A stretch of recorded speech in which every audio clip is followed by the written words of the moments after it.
If the American people were able to go to the ballot box and have a simple choice, a vote, do you want the government to come clean on information that they have on UFOs? Yes or no? I think that election would be an overwhelming landslide. Working class people would, of course, vote for that, but also a lot of other stuff if you ever gave us the chance to actually vote on some of these crazy policies that our government inflicts upon us.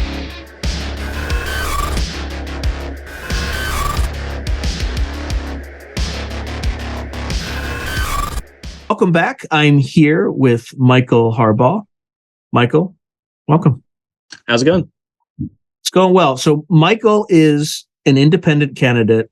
He is running against Congressman Mike Turner, the chair of the House Intelligence Committee. Now, just to paint the picture of this district, and the reason I have never had a politician on my podcast, because my podcast is by definition not a political podcast. Yeah. However, as I've been watching the machinations around the UAP amendment, and I've come to learn more about Mike Turner, I am not a fan of a swamp rat that is doing everything in his power to keep the truth about reality from the American public. So agreed. And again, I don't want to get too much into politics, but as my listeners probably know, I'm a little bit right of center, and the fact that this guy makes me feel that way should raise huge alarm bells for people. Yes. So I'm willing to support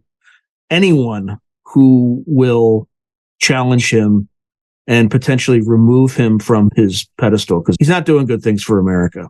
So anyway, but before I start asking you questions, Michael, I just want to paint the picture about your district, which is Ohio's 10th district. I think it's Montgomery County. Is that correct? Montgomery County, Greene County, and the bottom part of Clark County. Yeah. Okay. So in terms of the population, this is as of 2022, there are about 782,000 people. The median household income is around 64,000, but as Michael has told me, that's the median. So there's a few high-powered jobs related to, in the suburbs, but this is primarily a working class district. Yes. So kind of the average would skew lower than that. In terms of ethnicity, it's about 75% white, 17% black, 3% two or more races, about 2.5% Hispanic, 2.1% Asian, and then 0.4% other. So it is, in terms of the demographics, it's solidly a Republican district.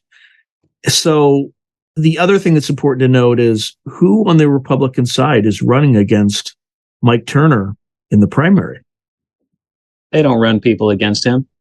Oh, no primary. No primary. If you call them and want to run against their golden goose, they'll try to get you to run for a different office or something. But no, they do not do primaries. They do not like competition. Well, what if, as a member of the 10th district, I wanted, again, I'm not a member, but I'm saying hypothetically. Yeah. I wanted to run. Yeah. I wanted to, attend a, what do they call when your congressman comes out and they meet with the people, and it's not a hearing, but town hall.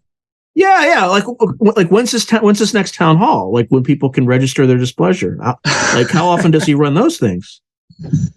Well, much to your chagrin, he hasn't ever had a town hall or a debate, and this is somehow completely legal. I think it should be illegal, but he's been an elected representative. He's never done a town hall or a debate in 20 years. But he's been in Congress for almost 20 years. He's never had a town hall?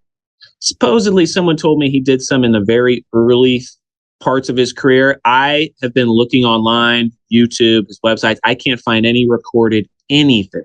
Somebody told me he maybe did one 10 or 15 years ago, but he hasn't done one to my knowledge, town hall or a debate at all. There's nothing online you can find, nothing. So no one's ever told me. No one's ever told me that. No, he doesn't do it. Doesn't have to.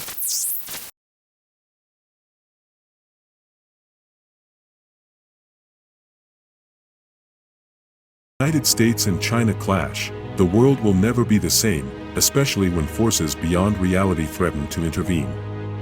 What if the United States went to war with the People's Republic of China?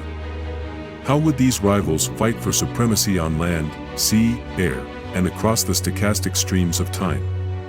What wonder weapons would be unleashed?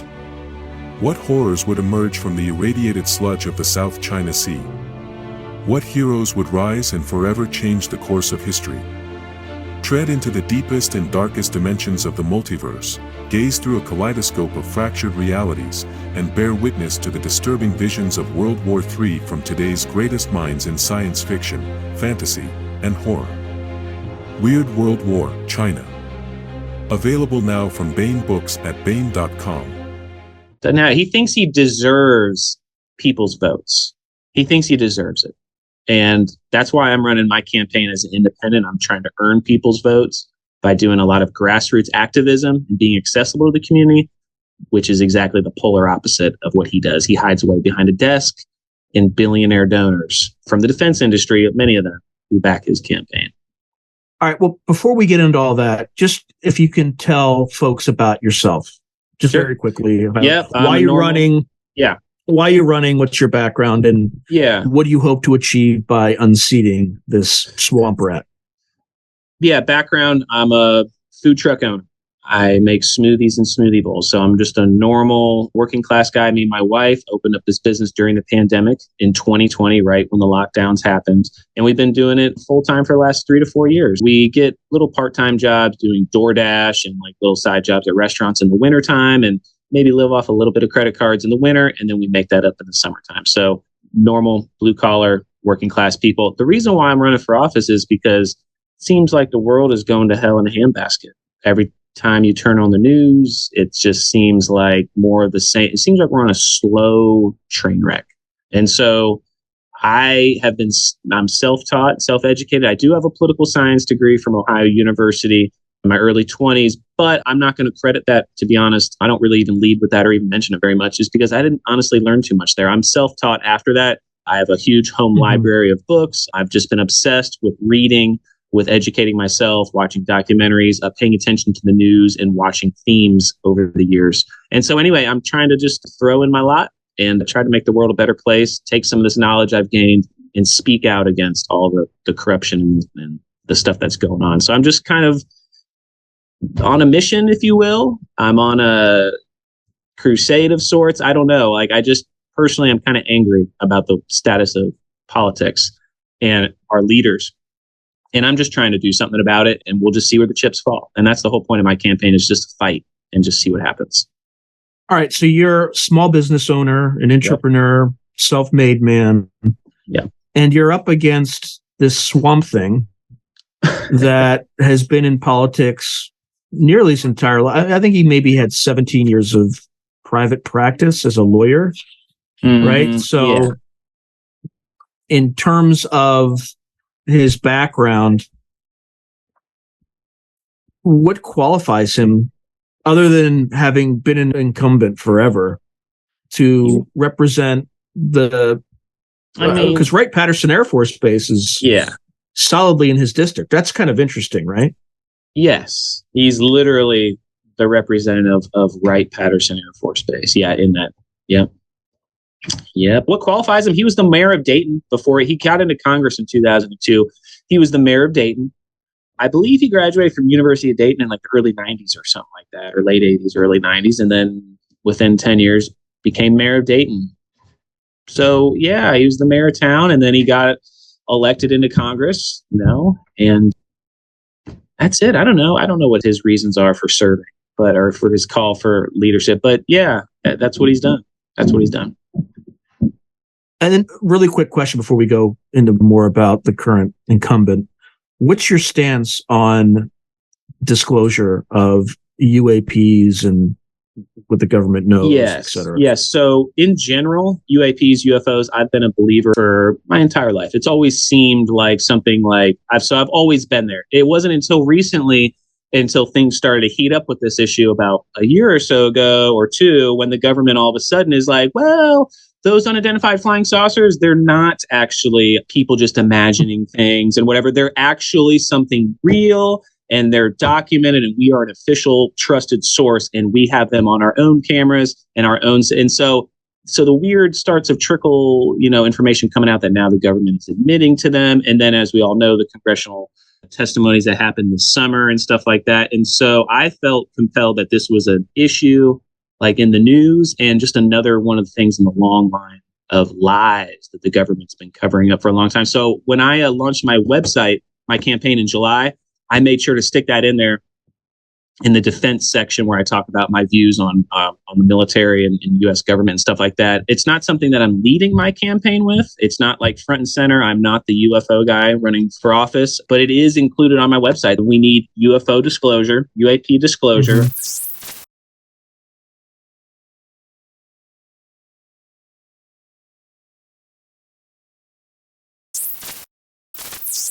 To advertise on Through a Glass Darkly, email throughaglassdarkly@gmail.com.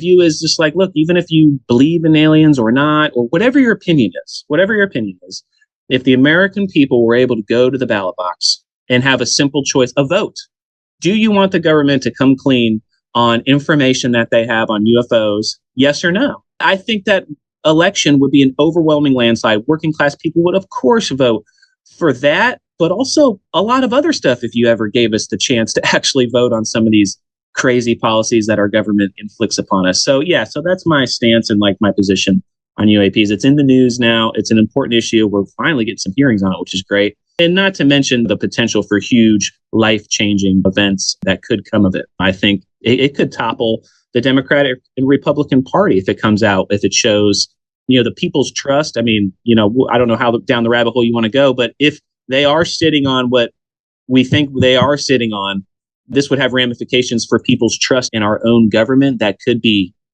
revolutionary. And so anyway, it's a tip of an iceberg at the very minimum. You just got to come clean with what we know. And like people just want transparency in general from all of their. Okay. But just to quickly summarize, this isn't your number one issue, which is completely understandable. But if I were to put kind of you and Mike into different categories, you would be on the side of truth and disclosure, and he would be on the side of misrepresentation and hiding the greater reality from the public for personal gain. So you don't need to comment on that. I'll do the heavily negative stuff for you. But so the other thing that's kind of interesting, so he has this position on the House Intelligence Committee. So surely, like, he's a veteran, right? No.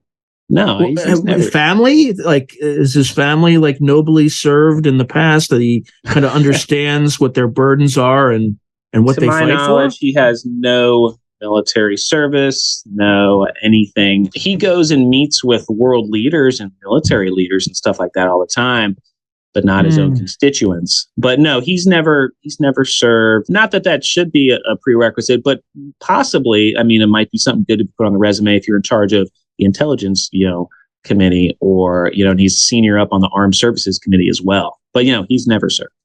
Okay, so he's an anti-war candidate, correct? No. Oh, no. No. No. Does he have any children who serve? Not to my knowledge, no. No, of course not. Of course not. So we can vote for foreign wars and we can send somebody else's kids overseas to die, but we never serve, and we, claim to protect the interests of the American people in the highest position, but without any understanding fundamentally of what the hell's going on the ground and what it's like to be a soldier, sailor, airman, or Marine. No. Correct? Correct. And something that's a big inspiration for why I'm running for my office is watching countless documentaries and videos of servicemen that have served in Vietnam, veterans that have served in Korea, in Iraq. The horrors of war are real. And when these people in Congress, like Mike Turner, Lindsey Graham, I mean, a lot of Democrats, I'm not going to get too much into the weeds here, but they advocate for just nothing but war, people dying. I have a big problem with it. I don't think they understand what they're asking our brave men and women and working class people to do. And so, yes, I take a big offense to, especially not only these people in office like Mike Turner that have never met a war that they haven't liked. They've never even served. So there's a possibility that there's a huge disconnect between their level of reality and for the policies that they're putting in place and for their donors. And when we talk about this more, you're going to see who Mike Turner's donors are.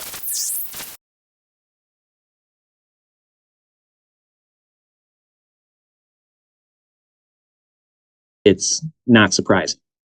All right, well, we'll get to that. But surely someone who is on the House Intelligence Committee would be of the highest integrity and beyond reproach in terms of being no possible leverage on their person and things like that in terms of having compromise points. So as an example, his net worth, if I look in Open Secrets, it looks like it suddenly spiked up, and then it was something close to between 5 and 6 million. And then suddenly in like 2016, it dropped to 490 some thousand. What on earth happened there? What's the story behind that? Because I would think that you would get used to living a certain lifestyle. And then if you have a sudden drop, a 90% decline in a short period of time, that would make you highly compromisable. Can you tell me a little bit more about what happened there? Yes. So, look, don't really want to comment too much on his private life, whatever, but documents show he got married to an energy lobbyist. As we all know, in the swamp in Washington, D.C., these lobbyists are getting intimate and getting close with all of our representatives. Okay. So he married an energy lobbyist. His wealth went up astronomically from marrying this energy lobbyist.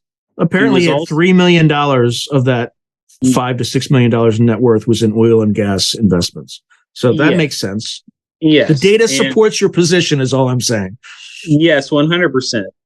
And right here, red flags were raised when he also introduced legislation that would benefit his wife's employer, Chinry Energy.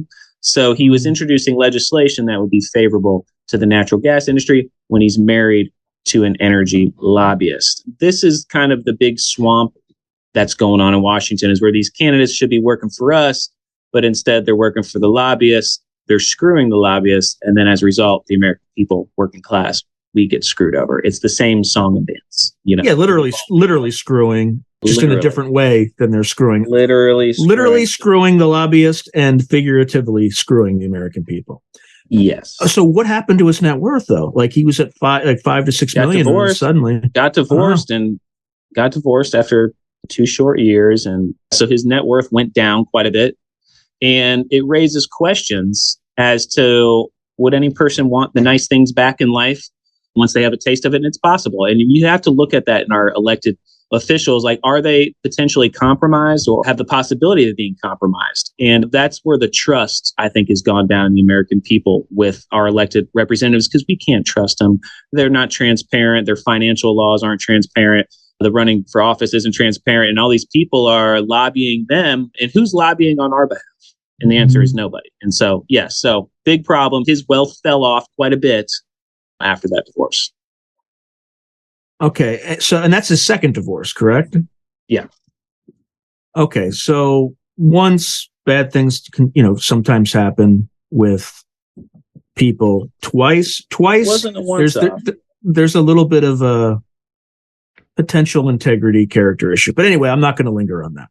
Sure. And there was issues with his first wife, too, in regards to awarding her and her marketing campaign lots of money from issues and too. So he's been named as one of the most corrupt people in Congress before by citizens watchdog groups, because his previous wife, her marketing firm was paid $300,000 in a no-bid contract by a group that's closely associated with Mike Turner's campaign to come up with a simple slogan for some development going on around here. So the government watchdog. Do you have a sense what that slogan was? Because maybe I can start a business making up slogans for $300,000. Okay, so it was called like the Dayton Development Coalition, which is a group that lobbies senators and people for development and stuff like that. Mike Turner's from Dayton, so they're going to Washington and lobbying for development here in Dayton. Sure, whatever. But that group is then awarding his wife's marketing company $300,000 contracts to come up with the slogan, "Get Midwest." I mean, you could pay me $10 and I could come up with that. And, and I'm not sure what else all went into that, but the citizen watchdog groups have been all over that. And that was in like 2008. And then when the reports came out of that conflict of interest, she then resigned from her marketing. Let me stop. She came up with a 2-word slogan, Get Midwest. And she was paid how much? Her marketing firm that she worked for, that I think she created or was the owner of, she created $300,000 to come help out with the slogan "Get Midwest" for this Dayton coalition group. They paid her. I don't know if that's all the work. $150,000 a word. 300. Yeah, exactly. A word. Look. Whoever paid for that, I'm available. You can pay me $100,000 a word. I can come up with as many words as you like, but do I mean, hopefully I don't have to marry somebody in Congress. Apparently I might actually have to do that in order to qualify for that special program. That was Citizens for Responsibility and Ethics in Washington for enrichment of self, family, friends, and solicitation of gifts. That was in 2008 and 2010 that he was on that watchdogs list. Okay, so let me summarize so far. He has a money problem. He has a problem for a weakness for female lobbyists. So there's 2 points of leverage right there. Yeah. For the intelligence community to exploit. Full stop. Okay. I'm not saying they are, but there's a reason he, in the latest legislation, when I think Danny Sheehan asked him, his staff, well, why wouldn't you support this? Your job literally is oversight of government funds. So why would you not do your job and provide oversight for your funds? So it's just like the number one aspect of having a role is to do your job. Yes. And that is his job.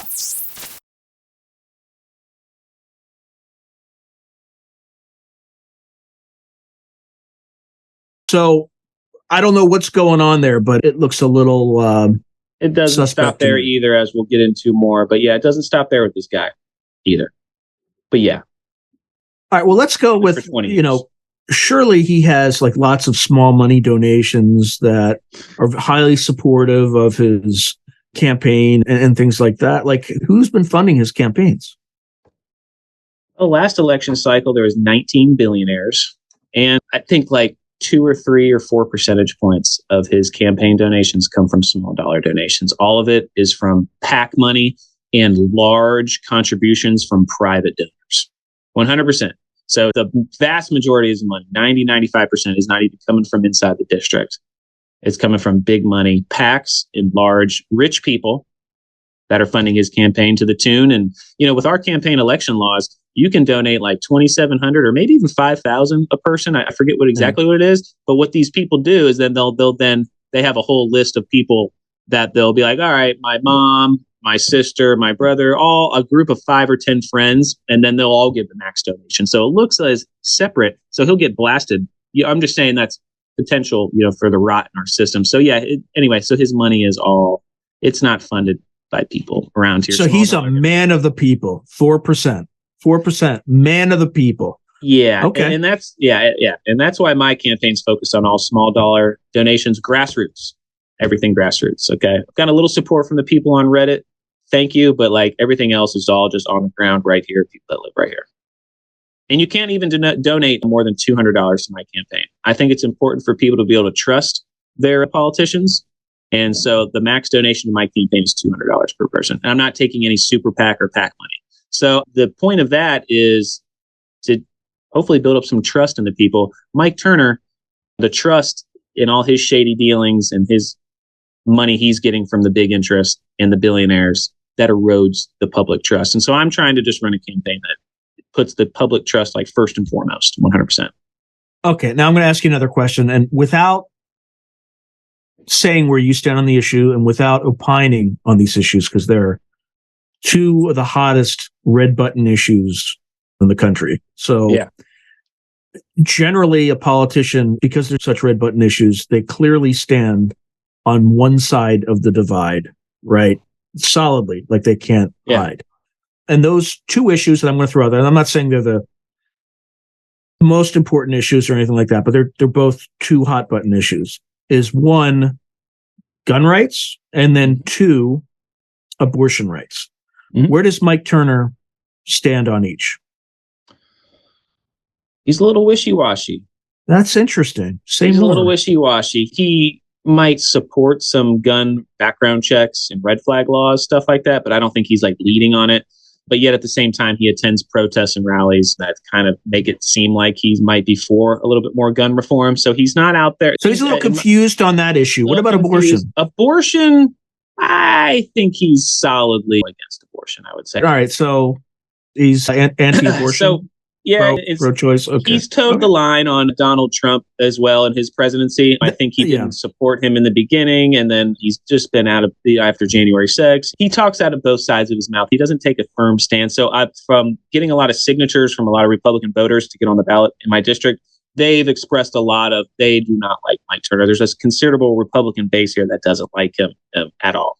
Yeah, and just for the audience, in the last two elections, again, I'm just repeating the statistics here. So in the 10th Ohio Congressional District, let's just go all the way back. Wow, man, has that changed? Yeah, it has. So starting in 2000, the district voted for Al Gore 53% versus George W. Bush 42%.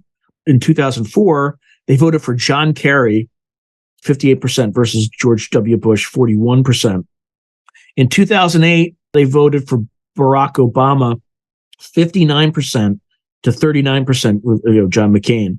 And then there was like this switch. And again, I'm not sure why this happened, but in 2012, it solidly switched to Mitt Romney, 50% versus Barack Obama, 48%. I think they redrew the lines in 2010, the districts a little bit. So some gerrymandering, some gerrymandering. Yeah, they redo the lines and stuff like that. But the overall theme is a rightward shift of this area that was in the past maybe Democratic and stuff like that, which I think speaks to like a lot of the plight of the working class and why things have switched to more like Donald Trump and Republican, because he's seen as like more of a working class champion than the Democratic. Hold that thought, because that is something that really plays to your opportunity here. So in 2016, Donald Trump garnered 51% of the vote. Hillary Clinton was 44%. In 2020, Donald Trump was 51% versus Joe Biden at 47%. So here's my take on what's happening.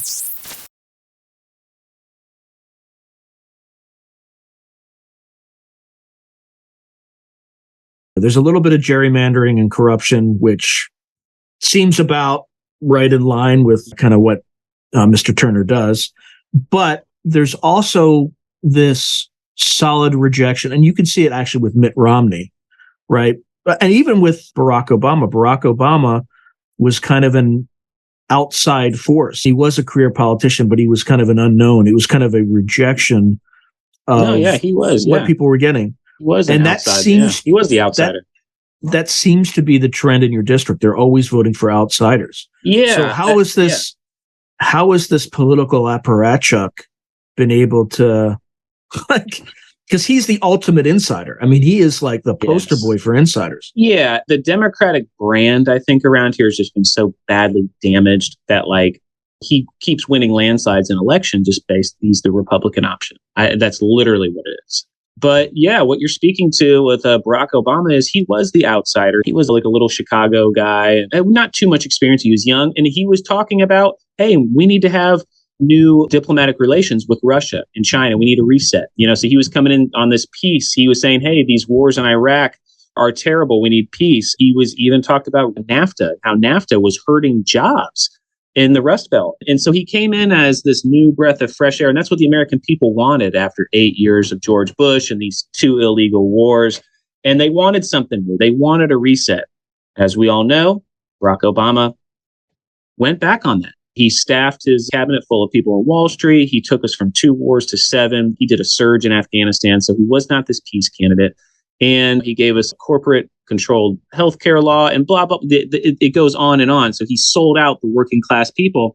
And I think that's why they switched on him in 2012. And they realized that. And then that's why Donald Trump was able to win because, again, another type of new outsider candidate that's coming in saying that these wars are terrible, that these trade deals are terrible. We need somebody who's independent and going to drain the swamp. And like, so we want the outsider. Working class people want the outsider. Like, we realize that things are going really bad right now. And anybody to fight against the big money interests, I think, is what people really want. And so, yeah, Mike Turner, he's just an entrenched machine around here. And I'm hoping to start something different and build up a coalition of people, a movement against him, because the Democratic Party just can't get it done around here. They just lost by 23 points in this last in a land. Look, there's a reason I'm talking to you and I'm not talking to them. Right? Yeah, thank you. So, I mean, look, I don't want to go too much into it, but if I look at the demographics of your area, there's nothing for that demographic when it comes to the Democratic Party. So they don't have a shot, and they're never going to have a shot unless those demographics change dramatically. And I'll just leave it at that. Yeah, absolutely. But I think the fact that there's no Republican challenger is abhorrent to me. Well, that's how it goes in party politics. You have a strong incumbent or any incumbent. The machines on the Republican and the Democratic side, they don't primary anybody who's just got elected to office or has been in there. And name recognition is also everything in politics too. So that's a tried, true, tested good. They're not trying to primary that. And so, yeah, that's just how our machine works, which is unfortunate. It's undemocratic. Okay. So with regard to Mike Turner, he certainly, at least, I mean, just let's try to give him the benefit of the doubt, really fought for the stewardship of keeping the F-35 program kind of low budget and on track and things like that. Right? Come on. He must have been fighting to like keep those costs down, right? Isn't that something that is near and dear to his heart? He's never met a defense budget that he hasn't liked and wanted to increase. So the government accountability groups, watchdog groups, going after like government spending and stuff like that, they've always gone after Mike Turner and people like him. During the Obama years, there was something called the sequester, if anyone remembers that. That was where if the Republicans and the Democrats can't come together on a budget for military spending or come to an agreement, then there was going to be this automatic sequester, which was these automatic like 10%, 15% cuts. And so that happened.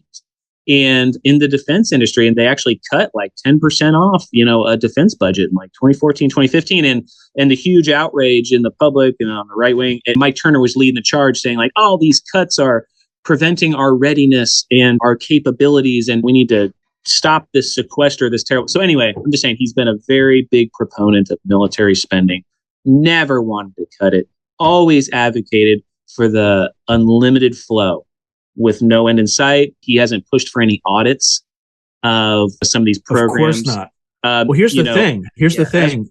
The last time that these, some of these SAPs, special access programs, were discovered, was the only reason they were discovered. This was, I think, this is the so-called Wilson memo about certain special access projects that the J2 on the chairman of the Joint Chiefs, like the head of the DIA, the Defense Intelligence Agency, Admiral Wilson, he did not himself, he's responsible for intelligence, did not know about these programs. And the reason that they came up is there was this massive audit of the Pentagon, and an accountant's going to follow the money, and they found the money being siphoned to these unknown programs. And it's like, surprising. Guys, in an audit of the Pentagon, you said?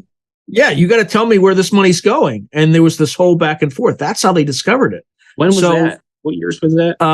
I can't remember. Just look up the Wilson memo. But there was a big audit where they started to discover these programs. I think that's why they started it's called the SAPCO, Special Access Program Coordination Office, or something like that, where it was probably in the early 90s. I think Secretary William Perry was the defense secretary at the time, but they had to reform it because it was so twisted and corrupt.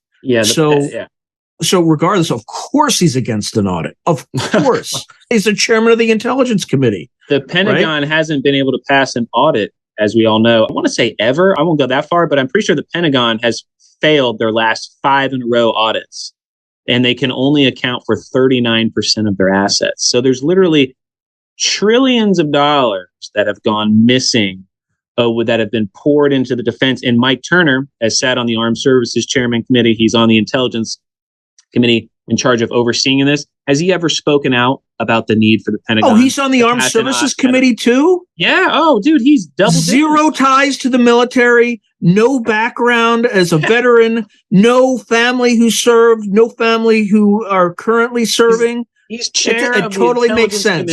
And unbelievable. To me, that is outrageous. That is absolutely outrageous. Sorry, I didn't mean to. Yeah, and he might be here, even like I think he's even one of these like core people that's like on these like little intelligence like committees and a permanent member on like some of these intelligence committee groups and stuff like that. So no, he is one of the most heavily invested people in Congress in this area.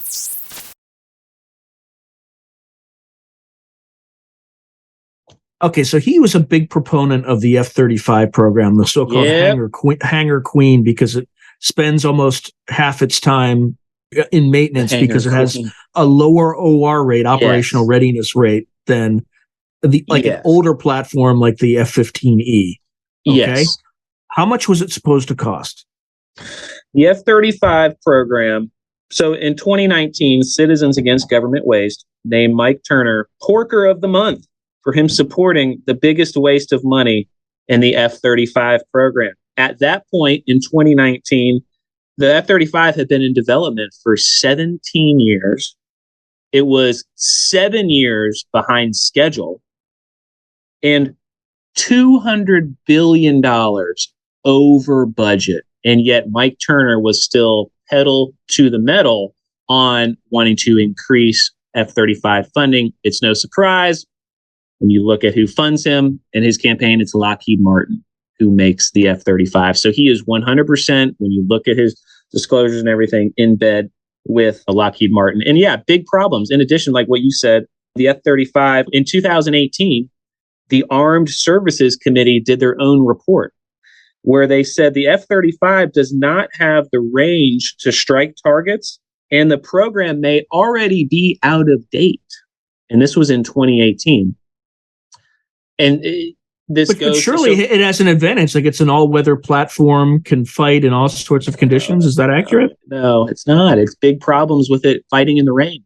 I'm serious. It can't perform in the rain. Big operational functionality problems with it. And so it's like, who do you think he works for? And when you look at his donors, it's Raytheon, Boeing, Lockheed Martin, General Dynamics.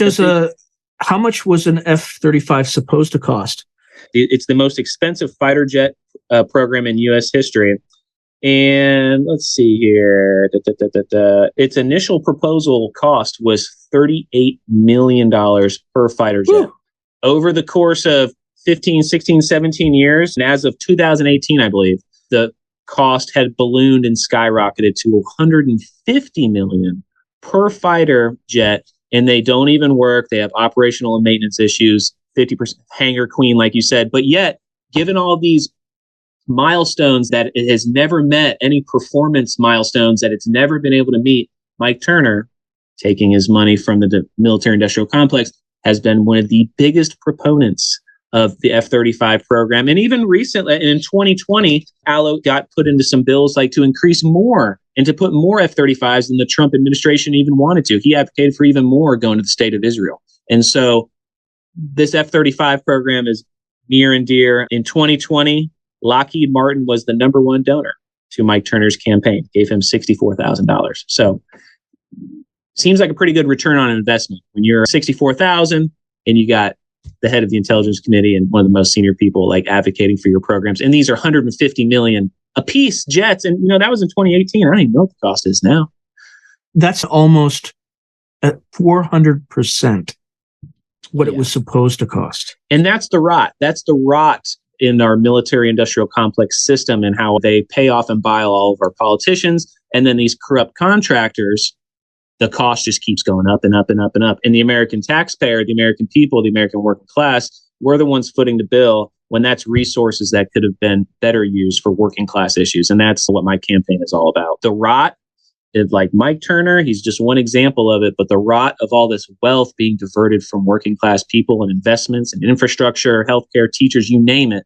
It could be done. Instead, it's going in the pocket of the military industrial complex, going in offshore bank accounts, and with no accountability. The audits are crap. The Pentagon can't pass an audit. It's this corrupt system of people that are literally stealing from the American people. And that's what I'm speaking Well, yeah, about. and it's made even more egregious because, again, I am an expert on geopolitics.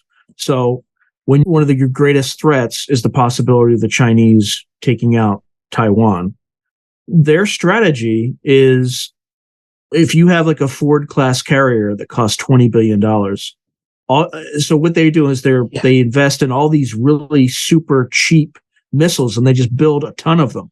All you need is one to hit that carrier, right? You're hitting the nail right on the head with these carriers. So somebody who knew what they were doing would not be supporting a bloated $150 million a pop aircraft when you can invest in drone swarms and just overwhelm these missiles, overwhelm mass with mass. I'm sure the government's thinking about that, but like it sounds like this guy's just beating a dead horse. There's too much money going on. No one's opposing him. They're buying off all the politicians. But you hit the nail right on the head. These aircraft carriers and these new that are like the United States is putting into service right now. And they got multiple ones like the Ford class. Those with the improvements of drones, but also missile technology. I mean, you could fire a land missile and strike that carrier. I mean, you're not going to be able to stop all those missiles. And it's like all this wealth being put into what?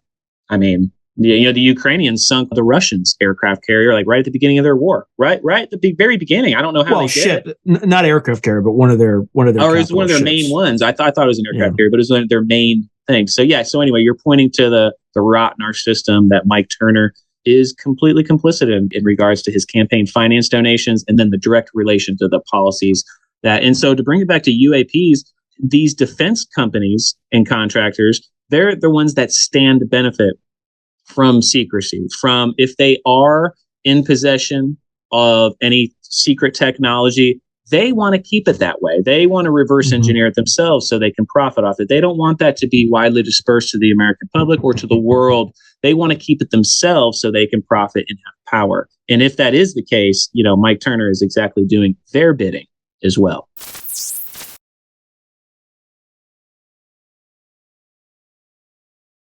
All right. So he sounds like he's a complete shill of the intelligence community and nothing more, nothing less. So if folks want to unseat him and support your campaign, where can they go? Sure. Yeah. HarbaughForCongress.com. That's my last name, HARBAUGH, and the number 4, not spelled out 4. HarbaughForCongress.com.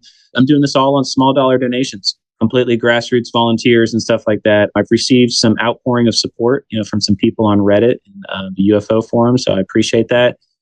I would say anybody that's interested in just moving the wheel, moving the Overton window, that's what this campaign is all about. And unfortunately, I know it's nothing snazzy. It's a huge uphill battle being an independent. You're the underdog, brother. You're the underdog. But we have got to start somewhere.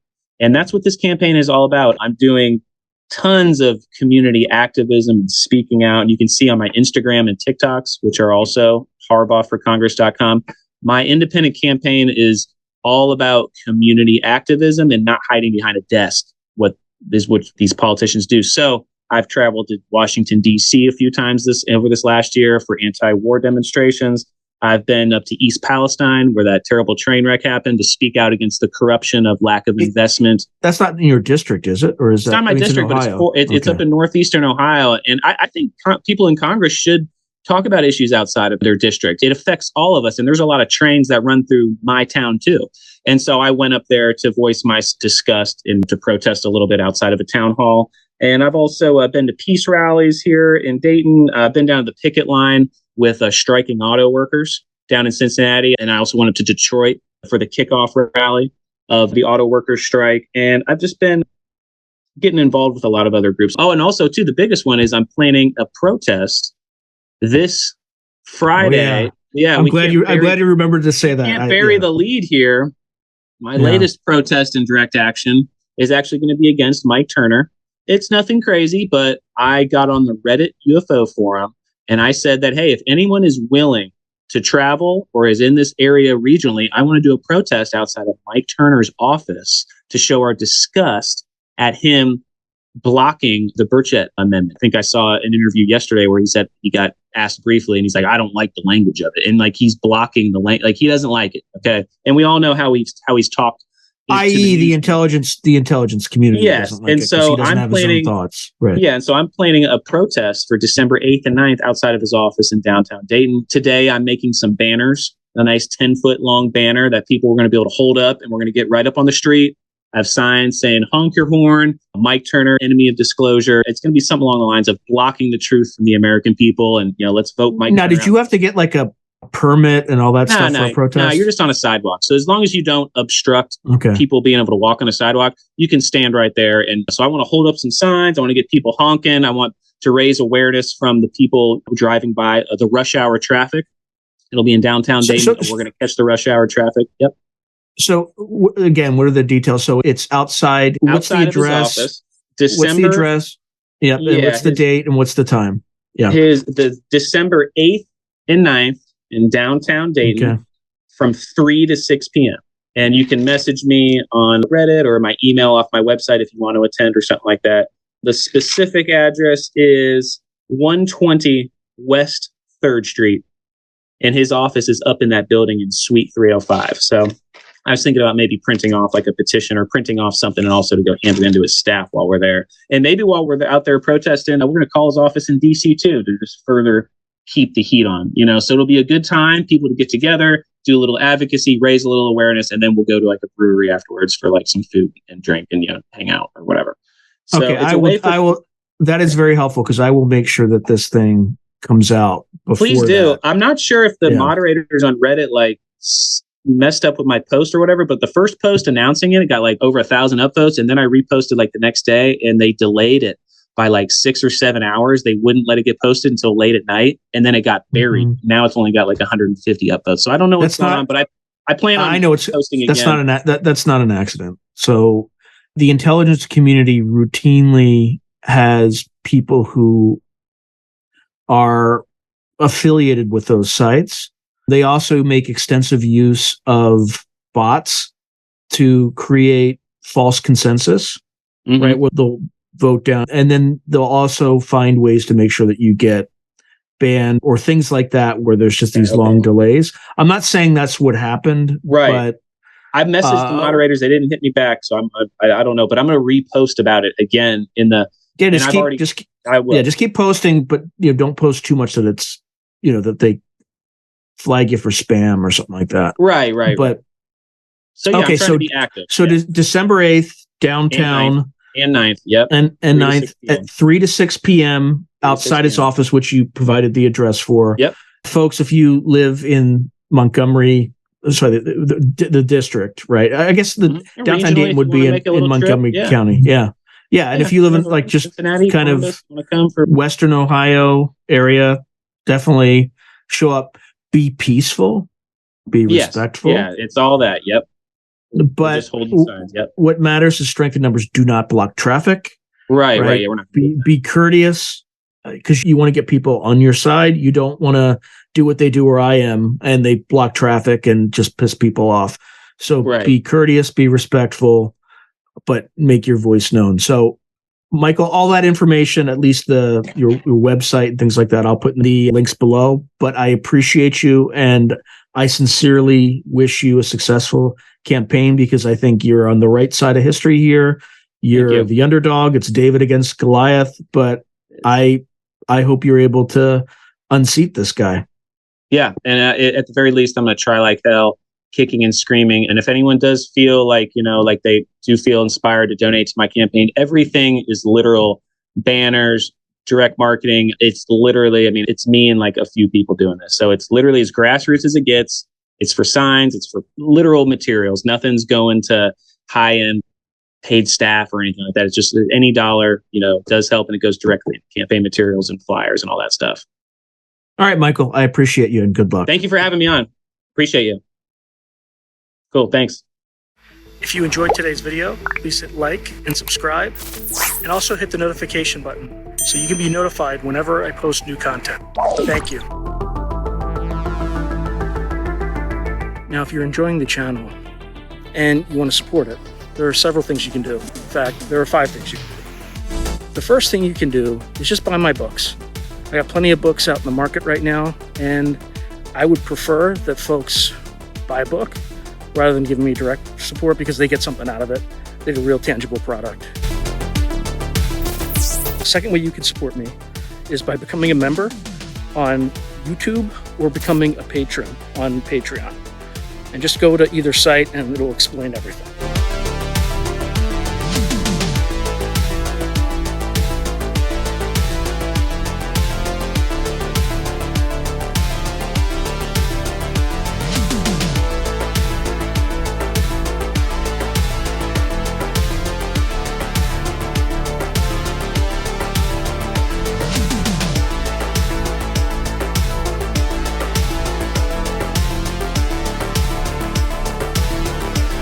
The third way you can support the channel is by checking out my merch site, which is here. There's plenty of stuff that you can get to support the channel. And I'd appreciate that you have it and you can wear it. Not only do you help support the channel, but you also help promote the channel, and I appreciate that. The fourth way that you can support the channel, and this is really easy, is anytime you want to buy something on Amazon, literally just go to the description below and click on any link, literally any link. The channel gets a cut of that, and it costs you no extra money. You just go through the link, as I'm part of the Amazon Affiliates Club. The fifth and final way you can support the channel is through donations. Now, I don't prefer these because it's more of an expression of gratitude, but you don't really get anything out of it as a subscriber to the channel. However, if you decide to do these options, there's 2 options. There's Buy Me a Coffee, which is a separate site, and there's also, you can go through YouTube with either a super chat, super sticker, or a super thanks. Again, I prefer Buy Me a Coffee because that organization takes less money than Amazon does. But either way, I appreciate any support you are willing to give the channel. So thank you very much, and keep watching. I really appreciate it.